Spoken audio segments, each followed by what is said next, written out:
Can you we'll get this moving forward, but because you obviously trace this through, the post-Wallace history of the Democratic Party up till today, but can you talk a little bit more about the different factions in the New Deal and the ones, obviously he angered the bankers, he angered the segregationists. I'm curious also, though, about the relationship with the city bosses. And then conversely, because I don't want this to get written out either, what was his relationship with these incredible forces inside the New Deal and pushing it along, like someone like A. Philip Randolph, who I think is another person that we better start to learn about A. Philip Randolph if we want to figure anything out. So how did he fit? And I guess, was there something specific about this Midwest prairie populism that maybe even went back to the 1850s in Europe and migrations from, people who had struggled as trade unionists in places like Germany and brought that politics to the Dakotas and Wisconsin and so on? You sum up a lot of the right things here, and you're seeing the streams. In fact, in the book, if there's a second star of the book, the book is not just about Henry Wallace. It traces history from the 40s right up to the present. It closes in 2019, but if there is another star there, it's A. Philip Randolph. He figures repeatedly in the book. And A. Philip Randolph was the radical socialist organizer who became head of the Brotherhood of Sleeping Car Porters. He was the African-American leader who broke through into an influential position in the AFL and ultimately the AFL-CIO. And yet he never bent. He kept an incredible movement vision. If you had a Democratic president, he pressured that president. If you had a Republican president, he pressured that president. His vision was essentially that he was there to push forward the trade union movement, to push forward racial justice, and to push forward economic justice. And so he was a remarkable figure. Now, the reason I give that kind of lengthier reference to A. Philip Randolph, who's a huge hero of mine, is because when Randolph was pressuring from the outside, he had friends on the inside. And Eleanor Roosevelt was always there, and she was an incredibly significant figure, clearly an ally of the left on many, many issues. Right. And Henry Wallace, the same. In fact, the best way to understand Wallace's relationship to movements is that in this very factionalized team of rivals White House, Wallace was a go-to person for civil rights campaigners, for trade unionists, for women's rights campaigners, and for dedicated anti-fascists, for people who were absolutely committed to fighting fascism abroad.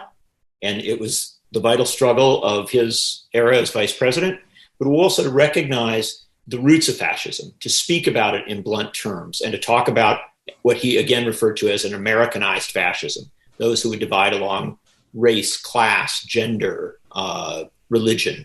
And so he was there as an ally. Now, the factions were very strong, and they succeeded in 1943 in marginalizing Wallace within the administration.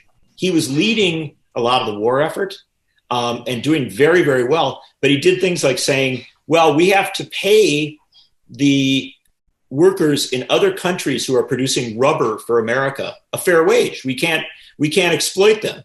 And there were bankers in the administration, money types, who were like, what the hell are you talking about? And he was saying the same about American workers. And so they really did drive a wedge. And he was forced out of some of the positions he had in the administration, not all of them. And he did a fascinating thing. In the summer of 1943, he said, okay, I've got a little more time on my hands. I'm going to travel across America, and I'm going to meet with the disenfranchised, sometimes marginalized groups and activists and give voice to what they are doing.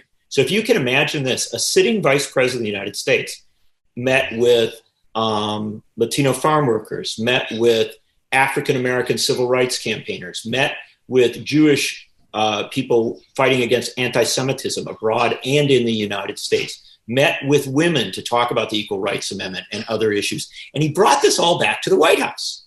And there's no question that Roosevelt listened to him. And so he had a huge influence there. He used the platform that he had to do an inside-outside politics. Now, this worked quite well with Roosevelt. There's no question. Their relationship remained relatively strong. It would have its ups and downs, but it also infuriated the big city bosses who wanted to control progress, right? The big city bosses weren't always against progress, but they definitely wanted to manage it for their own interests. It went over horribly with Southern segregationists because he was bluntly calling out racism. It went over terribly with the bankers and the money folks because he really was talking about re-upping the New Deal in a fundamental way at the end of World War II. And frankly, it went over horribly with people like Winston Churchill, because Winston Churchill, one of the best allies, top allies of the U.S. at the time, was deeply offended that in 1943, 1944, Wallace was writing pamphlets saying that in the post-war era, the United States must oppose imperialism and colonialism. So he at once stirred up a lot of good trouble, but he also made a lot of enemies, and they came for him. When you're right about everything, you piss everybody off. So yeah, right. Sometimes. So then take us through. Basically, I guess after the Democratic Party in different phases, and let's talk about the 50s and 60s first, because obviously the 70s and 80s is more where we get to this full sort of third way politics that we're still with today. But the very interesting thing, as far as the breakup of the coalition, particularly in the 60s, where you're continuing to have some real genuine domestic achievement and progress that's responding to the enormous pressure of still Philip Randolph and labor civil rights pushes, and also emerging like women's movements and environment and so on.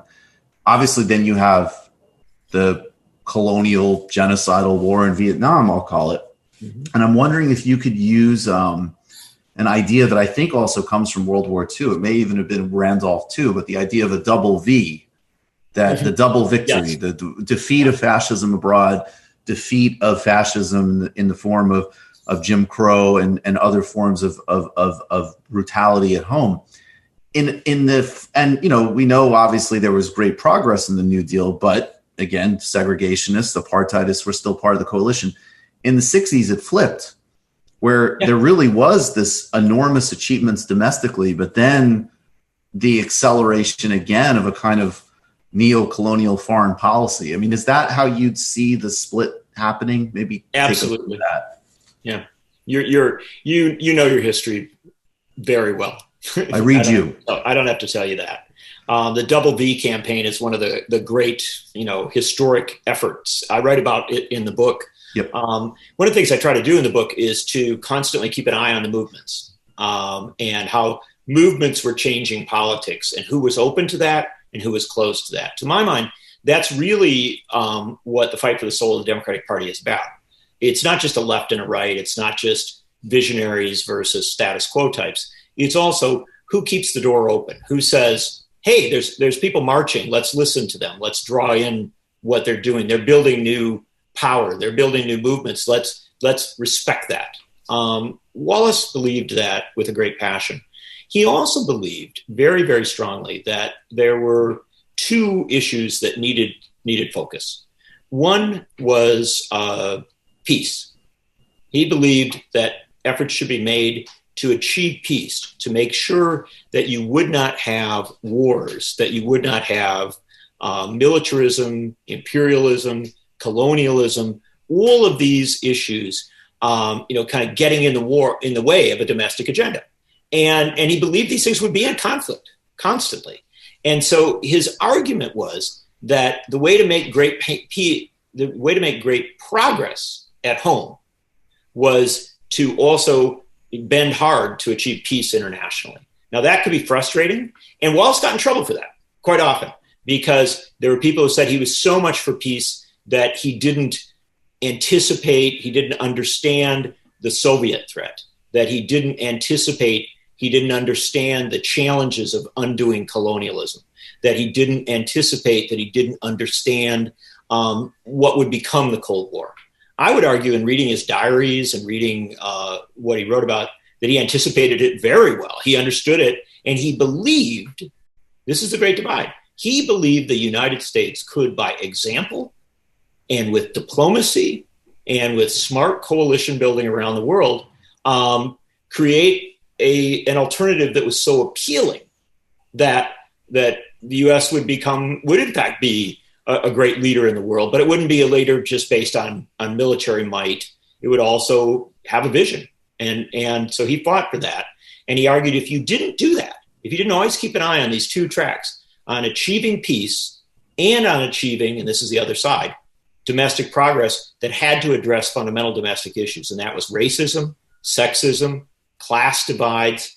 One or the other would interrupt, they would always kind of be pulling on each other. And we can sum it up by saying that in the 1950s, when he was pushed aside by Democrats, when Democrats were very, didn't want to be around him because he had broken with the party on fundamental issues. The interesting thing is that he maintained a correspondence with Dwight Eisenhower. And Eisenhower clearly had, Eisenhower and Eisenhower's brother, Milton, who was very influential, clearly had high regard for Wallace. They wrote letters, they took counsel, they exchanged ideas. And it got to the point where in 1956, Wallace endorsed Eisenhower over Stevenson. And his argument for that was he believed Eisenhower was more committed to achieving peace, and also that Eisenhower got the need to address racial divisions. And interestingly enough, he was not alone in that. Adam Clayton Powell, the leading African-American member of Congress at the time, also endorsed Eisenhower in 1956. So if we understand the churn at that time, there was still a fight for the soul of the Democratic Party. The Democratic Party was not where it needed to be. And so it felt pressures all over the place. Fast forward to the 1960s, A. Philip Randolph and others, profoundly influential, the civil rights movement, moving the Democratic Party to the left. And then the amazing reality that Randolph and King developed the Freedom Budget, which in 1966, in that area, they were in the White House talking about basically bringing the Economic Bill of Rights to reality. And Johnson was listening, and other people were listening, John Gardner and people like that. So things were happening, and then Vietnam. And you cannot, it almost proves the whole concept here, that you can start to get great social progress at home, and then you end up with a war that draws down your budget. And they were saying that, well, we don't have the money for these initiatives at home. I write a lot about it in the book, actually. We don't have money for initiatives at home because we've got this big war on our hands. And if I can just throw one more Wallace element into it, Henry Wallace hoped to live to be 100 years old. He didn't make it. He developed a very serious physical ailment. And in his last days, when he was in his mid to late 70s, he could not speak anymore. In 1965, he communicated with a tablet. He would write things out. And one of the last messages he wrote was that what was happening in Vietnam would destroy all of the progress that they were achieving. And so to the very end, he saw these fundamental realities. And the reason I wrote the book is not to make Wallace into a perfect hero. He made plenty of mistakes. He had flaws. He acknowledged those flaws.